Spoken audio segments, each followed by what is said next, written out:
Hello students, this is Chandan Gautam. In the previous class of 10th standard science, we have discussed about what was resistance. जहाँ हम बात करेंगे resistance था क्या, उसके बारे में जाना था.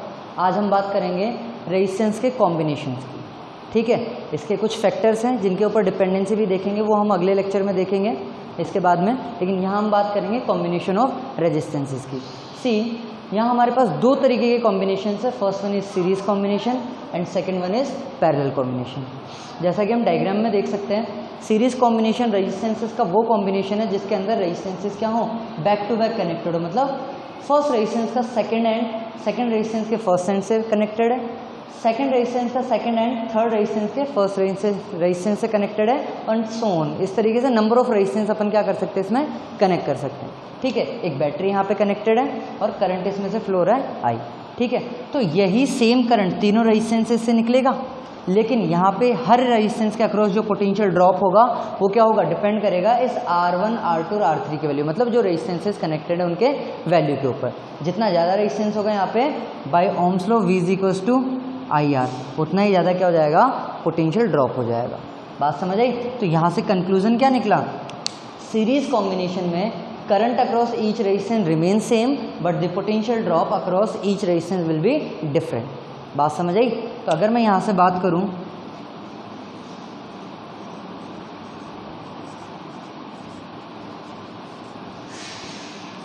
टोटल पोटेंशियल की बात करूँ, V मैंने अप्लाई किया हुआ है और V किसके इक्वल है, V1 V2 प्लस V3 के. That is V = V1 plus V2 plus V3. बात समझ आई. यहाँ पे देखो V1 की वैल्यू कितनी हो जाएगी हमारे पास में, I × R1. V2 की वैल्यू कितनी हो जाएगी, I × R2, because current same है. और V3 की अक्रॉस क्या हो जाएगा, वही सेम करंट आएगा और R3 में आएगा. That is V3 = I × R3. यही होगा. ठीक है, अब देखो V1 की वैल्यू हो जाएगी I × R1 प्लस V2 की वैल्यू हो जाएगी I × R2 plus I × R3. I सब में से कॉमन है मेरे पास, तो V = I common R1 plus R2 plus R3. यही होगा. V क्या हो जाएगा मेरे पास, टोटल वोल्टेज या टोटल पोटेंशियल, और यहाँ पे इसके अंदर करंट कितना जा रहा है I, और टोटल रेजिस्टेंस को मैंने नाम दे दिया R इक्विवेलेंट. तो यहीं पे मैं अगर बात करूँ, V = टोटल करंट और टोटल रेजिस्टेंस जिसको मैंने R इक्विवेलेंट से नाम दे दिया, तो V के यहाँ पे क्या लिख सकता हूँ, I × R equivalent. I common था, R1 plus R2 plus R3. यही होगा. I से I कैंसिल आउट हो सकता है अपना, तो R equivalent will be = R1 plus R2 plus R3. That means series combination में जो टोटल रेजिस्टेंस निकलेगा कॉम्बिनेशन का, वो क्या होगा, total sum of all the resistances connected in that combination. बात समझ आई. ठीक है, इसके लिए पॉइंट्स क्या है हमारे पास में, current remains same across each resistance and, या मैं बोल दूं वोल्टेज ड्रॉप. वोल्टेज ड्रॉप क्या रहेगा, डिफरेंट होगा. बात समझ आई यहाँ तक. ठीक है, चलो अब बात करते हैं हम किसकी, सेकंड कॉम्बिनेशन जो हमारा है पैरेलल कॉम्बिनेशन. पैरेलल कॉम्बिनेशन की अगर मैं बात करूँ, तो जैसे हम बात करते हैं असेंबली की रोज होती है, 11th standard, 12th standard, 9th standard, सारी क्लासेस वाइज क्या होती है, सारी रोज होती हैं. तो सारी रोज जिस तरीके से होती है, तो मैंने क्या किया, सारे रेजिस्टेंसेस का एक एंड जो है एक कॉमन पॉइंट पे कनेक्ट कर दिया, और उन्हीं सारे रेजिस्टेंसेस का दूसरा जो एंड है वो दूसरे कॉमन पॉइंट पे कनेक्ट कर दिया. और इसको मैंने क्या कर दिया, बैटरी से कनेक्ट कर दिया, वोल्टेज कनेक्ट कर दिया। तो यहाँ V जो है AB के अक्रॉस, मतलब AB के अक्रॉस अप्लाइड है, मतलब R1 के अक्रॉस भी V कनेक्टेड है, R2 के अक्रॉस भी V कनेक्टेड है और R3 के अक्रॉस भी V कनेक्टेड है। Got it? तो यहाँ से अब देखो वोल्टेज सेम हो गया। अब ये करंट I यहाँ पे जा रहा था, A पॉइंट पे गया, तो करंट क्या होगा, 3 पाथ हैं उसके पास जाने के लिए, मतलब करंट I जो है वो डिवाइड होगा I1, I2 और I3। मतलब यहाँ पे जैसे वहाँ पे बात करी थी टोटल पोटेंशियल की बात करी थी, तो यहाँ पे किसकी बात करेंगे, टोटल करंट की बात करेंगे।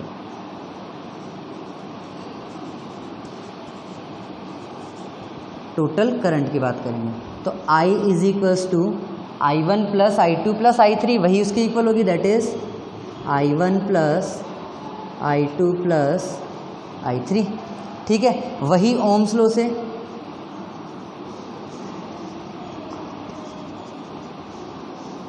I की वैल्यू कितनी हो जाएगी अपने पास में, V अपॉन R होगी, यही होगा। तो यहाँ से I1 की वैल्यू हो जाएगी V अपॉन R1, I2 की वैल्यू हो जाएगी V अपॉन R2 और I3 की वैल्यू हो जाएगी V अपॉन R3। पुट कर सकता हूँ इस इक्वेशन के अंदर, तो हमारे पास जो कंक्लूजन निकलेगा वो किस तरीके से निकलेगा, I की वैल्यू कितनी है अपने पास में, टोटल वोल्टेज V है और नेट रेजिस्टेंस मैंने मान लिया again R equivalent is equals to I1 की वैल्यू कितनी है अपने पास में, V upon R1 plus I2 की value V upon R2 plus I3 की वैल्यू V अपॉन R3, यही होगा। V ऊपर से यहाँ से कॉमन आ जाएगा, तो V upon R equivalent is equals to V, यहाँ हो जाएगा 1 अपॉन R1, यहाँ बचेगा 1 अपॉन R2 प्लस यहाँ बचेगा 1 अपॉन R3। ठीक है, V से V कैंसिल आउट होगा, तो नेट रेजिस्टेंस कितना होगा अपने पास में, 1 upon R equivalent is equals to 1 upon R1 plus 1 upon R2 plus 1 upon R3। ये हमारे लिए इक्विवेलेंट रेजिस्टेंस की वैल्यू निकली, किसके लिए, पैरेलल कॉम्बिनेशन के लिए। यहाँ तक बात समझ आई? ठीक है, अब ध्यान से देखना, यहाँ पे मैंने बात करी, मैं एक एग्जाम्पल ले रहा हूँ। ठीक है, दोनों ही कॉम्बिनेशन में एक डिफरेंस देखेंगे अपन। लेट सपोज मेरे पास 3 रेजिस्टेंस और तीनों की वैल्यू अपन सेम मान के चलते हैं, R1 is equals to R2 is equals to R3, तीनों की वैल्यू कितनी है, 6 ओम। ठीक है, तो इन तीनों का कॉम्बिनेशन दोनों में देखते हैं। अगर मैं बात करूँ सीरीज की, तो R इक्विवेलेंट कितना हो जाएगा अपने पास में, R1 plus R2 plus R3 that is 6 ohm plus 6 ohm plus 6 ohm that is 18 ohm, series combination की बात करी तो। ठीक है, और अगर मैं सेम इसी के लिए बात करूँ किसकी, पैरेलल कॉम्बिनेशन की, तो पैरेलल कॉम्बिनेशन का यहाँ लिख रहा हूँ, देखना ध्यान से, 1 upon R equivalent is equals to 1 upon 6 plus 1 upon 6 plus 1 upon 6, LCM आएगा 6 अपने पास, तो हो जाएगा 1 प्लस 1 दैट इज 3 अपॉन 6, और R इक्विवेलेंट जैसे ही सॉल्व करूँगा, R इक्विवेलेंट यहाँ से जैसे 3 अपॉन 6 अपने पास था, इसको यहाँ ऊपर लिख रहा हूँ so that it can be visible to everyone, यहाँ मैं लिख रहा हूँ। ठीक है, तो यहाँ पे कितना हो जाएगा, 1 upon R equivalent is equals to अपने पास था 3 अपॉन 6, तो R इक्विवेलेंट रेसिप्रोकल करूँगा तो R इक्विवेलेंट कितना हो जाएगा अपने पास में, 6 अपॉन 3 दैट इज 2 ओम। तो R इक्विवेलेंट की वैल्यू कितनी निकल के आई अपने पास में, 2 ओम। बात समझ आई यहाँ तक? तो अब देखो series combination, same value of resistance के लिए सीरीज कॉम्बिनेशन देखा तो वहाँ वैल्यू निकल के आई अपने पास में कितनी, 18 ohm. But if I talk about the parallel combination, तो वहाँ से जो इक्विवेलेंट रेजिस्टेंस निकल के आया वो कितना निकल के आया, 2 ओम। तो यहाँ से कंक्लूजन क्या निकला, पहला कंक्लूजन तो निकला था कि current remain same in the series circuit या series combination, but voltage is different. But if I talk about parallel combination, voltage remain same and the current is difference, पहला कंक्लूजन था। और रेजिस्टेंस के combination की अगर मैं बात करूं तो in series combination it gives maximum value of resistance. ये क्या करेगा, अपने को क्या प्रोवाइड करवाएगा, मैक्सिमम वैल्यू ऑफ R। ठीक है, और अगर मैं बात करूं पैरेलल कॉम्बिनेशन की, तो ये हमें क्या करेगा, मिनिमम वैल्यू ऑफ R, ये हमें क्या प्रोवाइड करवाएगा, मिनिमम वैल्यू ऑफ R। इसीलिए ठीक है, पहली चीज़ तो इसका रेजिस्टेंस कम हो गया तो वहाँ पे लॉस क्या होगा, कम होगा, हीट कम प्रोड्यूस होगी। दूसरी चीज़ यहाँ पे देखो, अगर एक जगह कहीं पे अगर मैं यहाँ पे स्विच लगाता हूँ इस तरीके से, ऑन किया, कहीं से भी अगर ये वायर ब्रेक हो गया अपने पास में, तो बाकी आगे करंट सप्लाई नहीं होगी। ठीक है, तो एक इक्विपमेंट खराब होने का मतलब है सारी की सारी सप्लाई क्या हो जाएगी, इंटरप्ट हो जाएगी। यहाँ पे बात करूँ, लेट सपोज ये वाली ब्रांच ब्रेक हो गई। ठीक है, तो जैसे ये वाली ब्रांच ब्रेक होगी तो इन दोनों में तो करंट क्या रहेगा, कंटिन्यू रहेगा। तो इसमें क्या एडवांटेज, अगर एक भी ब्रांच अगर अपनी ब्रेक होती है तो यहाँ पे क्या हो जाएगा, बाकी रिमेनिंग जो है वो इक्विपमेंट वर्किंग में होंगे। इसीलिए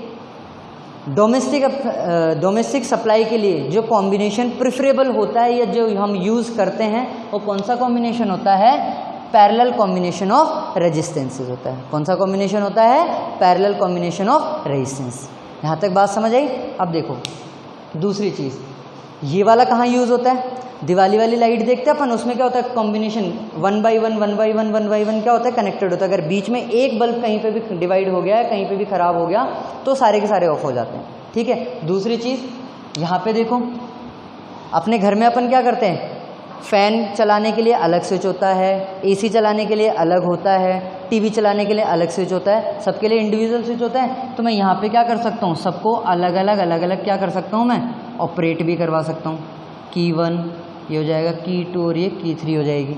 ठीक है, सबको इंडिविजुअली ऑपरेट करवाना होगा, इसीलिए तो घर में क्या करते हैं, सबके लिए अलग अलग स्विच होता है। लेकिन वो जो दिवाली वाली लाइट होती है उसमें क्या होता है, एक बार स्विच ऑन करो सारी लाइट्स क्या हो जाएंगी, ऑन हो जाएंगी। एक बार स्विच ऑफ करो तो सारी की सारी क्या हो जाएंगी, ऑफ हो जाएंगी। तो कहने का मतलब क्या है, इसमें हमें मल्टीपल स्विचेस की रिक्वायरमेंट होती है ऑपरेट करवाने के लिए। लेकिन अगर मैं बात करूँ किसकी, सीरीज़ कॉम्बिनेशन की अगर मैं बात करूँ तो यहाँ पे हम क्या कर सकते हैं, सिंगल स्विच से हम उसको ऑपरेट करवा सकते हैं। यहाँ तक बात समझ आई, कोई प्रॉब्लम इसके अंदर। ठीक है, तो now what you have to do, revise करना है। ये डेरिवेशंस बोर्ड के पॉइंट ऑफ व्यू से भी क्या है, इम्पॉर्टेंट है, ध्यान रखना। बोर्ड में या तो इसके ऊपर न्यूमेरिकल पूछ लिया जाता है या फिर इन कॉम्बिनेशंस के ही डेरिवेशंस वहाँ पे पूछ लिए जाते हैं। ठीक है, तो डेरिवेशन भी इम्पॉर्टेंट है और इसके ऊपर न्यूमेरिकल्स भी इम्पॉर्टेंट बन जाते हैं। तो ये टॉपिक एकदम क्लियर होना चाहिए। कोई भी डाउट हो, नो प्रॉब्लम, विदाउट हेजिटेशन पूछे और इसको ध्यान से पढ़ें। ठीक है क्लास, ओके, थैंक यू।